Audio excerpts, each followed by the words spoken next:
Guys, welcome to my channel. My name is ReadingBear and I hope you are ready for some more stories. And today, we'll take a look at some new entitled people content. If you enjoyed my content, please don't forget to subscribe to my channel and post some bear emojis in the comment.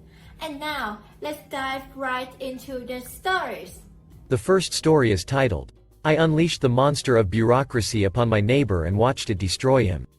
This is a story of how patience is key, and how letting someone else get revenge for you is by far easier than doing it yourself. The setup. I live in one of those doubled-up houses where they build two houses adjacent to each other with mirrored layout, so we share a wall but are otherwise completely separate. For years, the house next to me belonged to a nice old lady who you never really noticed or had any trouble with. When she died and the house was resold, the troubles began. The target is someone who I will refer to as Jack Sparrow, for reasons that will become clear later. Jack owns a sizable construction business, does some real estate on the side. He buys the house and rents it to a bunch of foreign construction workers that work for his business. I say foreign because it is relevant to the story. There are rumors Jack is doing some shady stuff to have these work for him dirt cheap, by claiming that they're national workers in their native country, and paying them according to that wage, and not the much higher minimum wage of my country. Not exactly on the up and up. Possibly unreported labor as well. Anyways, he stuffs 4 to 6 of these in said house for them to live while they work here. Now I do not have anything against foreign construction workers. But these guys living next door have two traits that are very problematic. They are extremely loud, and they do not give a duck about anyone else. We're talking non-stop music and partying starting Thursday evening throughout the entire weekend, until they leave at 5 a.m. Monday morning to go to work. Seriously, I don't know how or when they sleep, it is literally non-stop. We're talking, I'm wearing headphones but still cannot hear my own sound over their music, loud, since it would appear that they've designated the living room, adjacent to the shared wall, as the party room where the fun happens. At first, I do the neighborly thing and just suck it up, thinking, it's just one party, just one weekend. After the third one in a row, I go over to ask them to turn it down, since night disturbance, it's technically illegal to blast music this loud, hearable on the street and across the street by my other neighbors who have also complained. I'm met with a half-hearted, so sorry, we'll fix. Except nothing changes. I go over several more times, each time angrier, each time met with, but it's not loud. If I can hear your music in my own house, over my own TV and music, I would say that it is in fact, too loud. I contact Jack, since he is their landlord, and explain the situation, after which I'm met with an abrupt, sorry not my fucking problem. Basically, Jack told me to get ducked. So, I involve police, and call them every time things get out of hand. After about a dozen calls, sometimes even twice in the same night, it is clear that even regular police interference doesn't help the situation. I should mention that I am a lawyer, so I know what the next legal steps are. I also know that other than a token paper from a judge saying, their music is too loud, I'm not really going to get anything. Things would, like they already sometimes had, become a cat and mouse game where they would blast their music extremely loud to piss me off or to wake me up, for a few brief moments, so that by the time I could get proof or police show up, there would be no music. I'm deadlocked with my only further option being pretty useless and a waste of time. At this point I'm biding my time and just waiting till something changes. I'm not saying that I condone people who bludgeon their neighbor to death with a rusty pipe, but I do somewhat understand what would drive someone to that point. The mistake. One day I'm at home and I notice quite a lot of ruckus next door, more so than usual. Suddenly, I see through my garden window that a wall is being partially torn down. You see, sometime over the years, the neighbors had built a small adjacent side building adjoining the main house. It was right on the border between us, and when the gardens were being refenced, the wall was used as a divider to save on fencing. Said wall was now in the process of having its top part ripped off by a crane. I was not informed of any of this, which, while not technically needed, would have been the nice thing to do. I go take a walk so I can take a look at what we're doing and see that they've torn down the entire side building. The remaining wall between our gardens is the only part that has been kept intact, and even then, not the top part. Being a lawyer, and specifically, a construction permit lawyer, I know two things. 1. Shit like this is not allowed without a pre-approved permit from the city. 2. There is no way in hell they have said permit, as I would have seen the application for it, I regularly have to check the online, public, accessible by everyone, application to see what permits are being applied for my job, and when I do I tend to look over to my own area, just so I can keep up with what is being planned in my area. This is it. The moment I have been waiting for, the situation has changed, and the time has come to exact revenge. A quick email sent to the municipal authorities lets me do my civic duty of reporting a potential crime. The fact that someone is building or demolishing shit without a permit.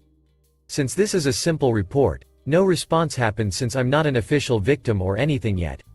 Since no further construction happens for a few days and everything was removed, I assume that was that and they would only tear down the side structure since it was starting to fall apart due to age. Neighbors have moved all their stuff that was in said building onto their lawn and haphazardly covered it with a tarp. The next week, more construction materials are being delivered and construction starts.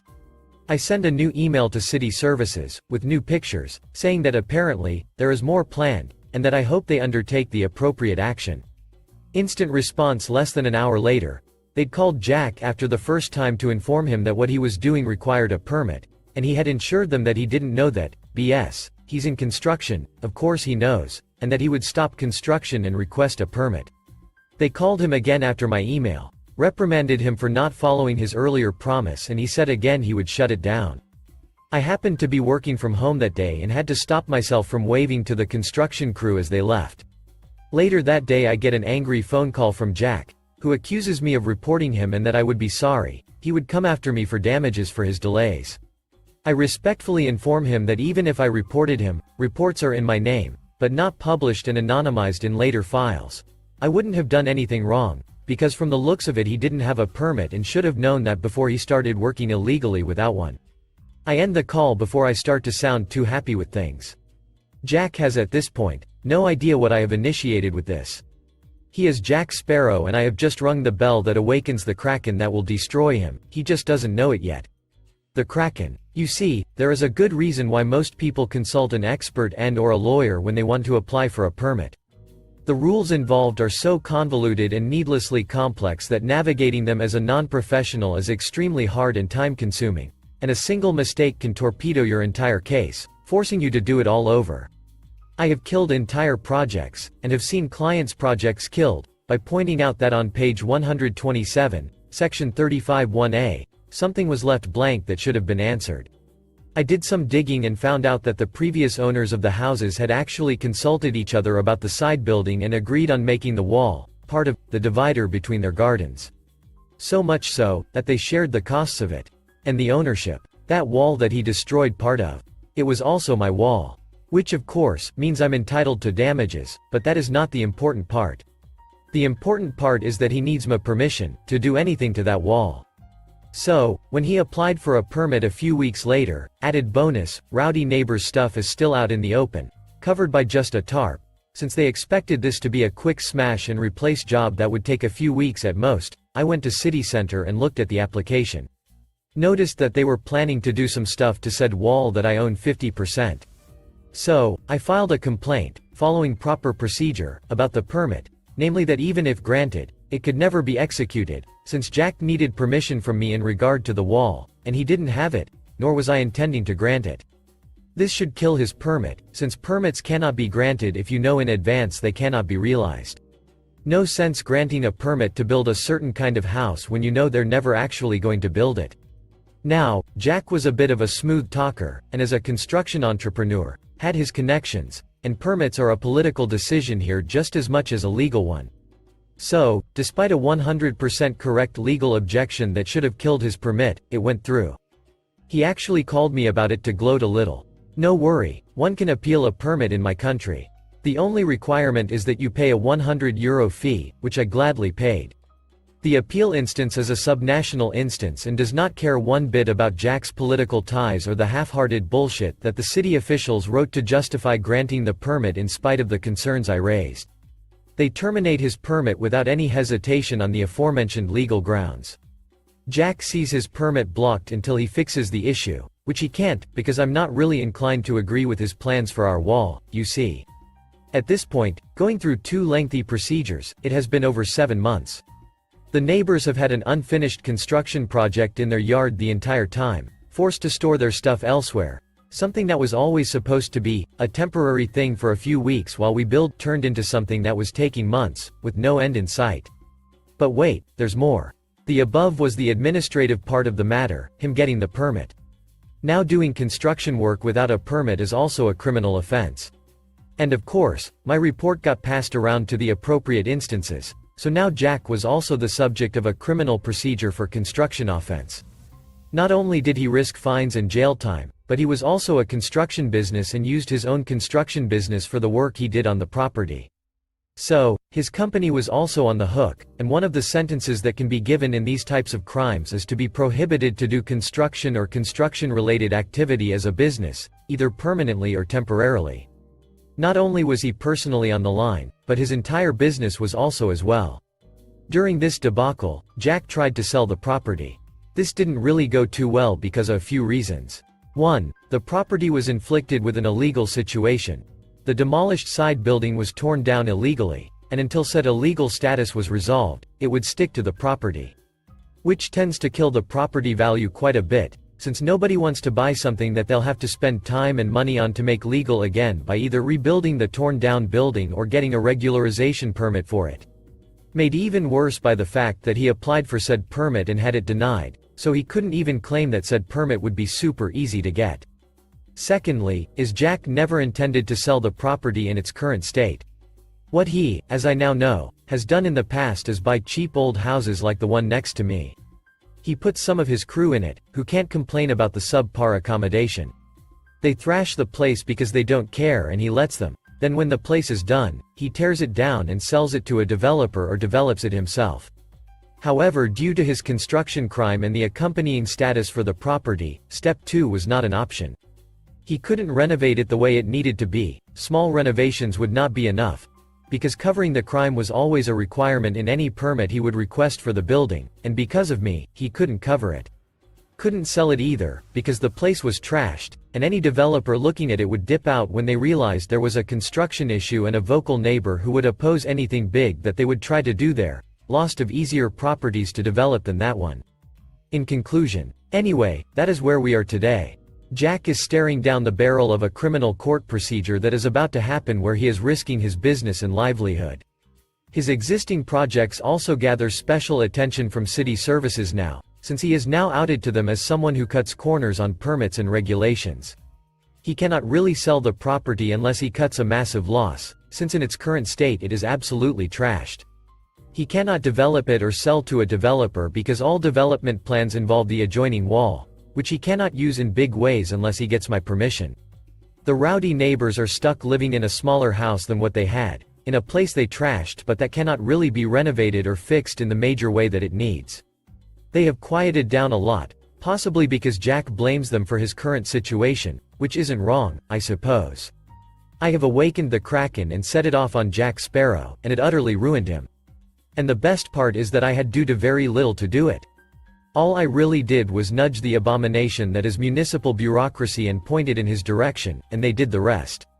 I could tell you that he called me to complain and even beg about letting him use the wall the way he needs it to, so that he can get on with his business and fix the issues and use them to show his good faith in court in the criminal procedure, that he was losing money and customers over this and was in danger of losing his entire business, and that I then smugly replied with, "Not my fucking problem." But he didn't, so for now we'll just have to imagine that he did. The next story is entitled Lady Needs Gas Now, with some minor instant karma. This one happened just yesterday. I pulled into a gas station and settled in the shortest lane for left-side fueling cars, as most are. I don't know why, but I've never liked filling from the wrong side even though this station allowed it. The lane I'd gotten into had the front pump shut off with a cone beside it, but there were only 2 cars ahead of me in line, so not too bad a situation. After about a minute in line, this lady in the lane to the right pulls the front end of her car over like she wants on the left side, incidentally blocking both the pumps on the right side as well as the middle lane for pulling through. I see what she's doing and have a sneaky suspicion she thinks she can snake in front of me, and sure enough, once the line moves up, she starts pulling forward. I am, however, mere inches off the next car's rear bumper in anticipation of the move and do not let her in. So here I am, next in line to the pump, and there she is still blocking 2 lanes. I don't make eye contact as the North American dipwad has been known to take this as a sign of aggression in the wild. May as well have done it, as once my actions became clear she honked her horn repeatedly and began yelling unintelligibly, pointing at my car. I simply gestured toward the right lane and ignored any response. Another minute passed and one of the cars filling in the right lane leaves. This does not sit well with those behind Ms. Dipwad, still yelling and gesturing, began honking their horns. I don't know what passed through her mind then. I know what didn't though. The idea that she could perhaps use the pump on the right or, were she the patient sort, reverse her car and get in line behind me. She was steadfast in her certainty that she was in the right, and that she could simply sit there until something, I'm still not sure what, exactly, brought the scales to justice. More honking. Eventually the cars behind her pull into other lanes. Now, I need to explain. I could have very easily slid over to the right and filled up there, but to my mind that was her pump. She'd waited in line, sort of, so that's only fair. I was more than content to wait my own turn. Dipwad was dead set on her path, and it wasn't my business to address any part of it. At this point the lady at the pump in front of me approached my already open window and informed me that there was something wrong with the pump. It was going ridiculously slowly, and she said I was probably better off going elsewhere. She was a soft-spoken sort, so Dipwad didn't hear it being mid-tantrum. So, I slid over to the right side, did a bit of parallel parking to get past Dipwad and in front of the pump, and began filling. I like to imagine the smug look on her face as she beat the next car rather than let them take her spot in line. She ended up still having her rear end in the middle lane. Only by the time I'd filled up and started my engine, that nice lady at the excruciatingly slow pump was still there. I'd seen that phenomenon once before. When the tanks get low the pumps start working so slowly that it can take almost 20 minutes to fill a tank. Not sure why that lane was having a problem, but the one on my side was only a little slower than usual, but I wasn't going to question good fortune. What got to me, and what made me write this, was how every break went my way, and how if she'd done almost anything different the result would have changed. Obviously if she'd stayed in her lane, she would have come out fine and I'd have had to go into another lane or wait longer for the slow pump, or if she'd gotten behind me, I'd have told her what the nice lady told me. If she'd not been stubborn and simply used the right pump the same would have occurred. Heck, if she'd just calmed down in time, she might have heard what the lady said and gotten to the other pump first, still being a jerk but minus the karma. Sure, it's petty. Dipwad didn't go full-blown Karen and get out of her car. No one called the police.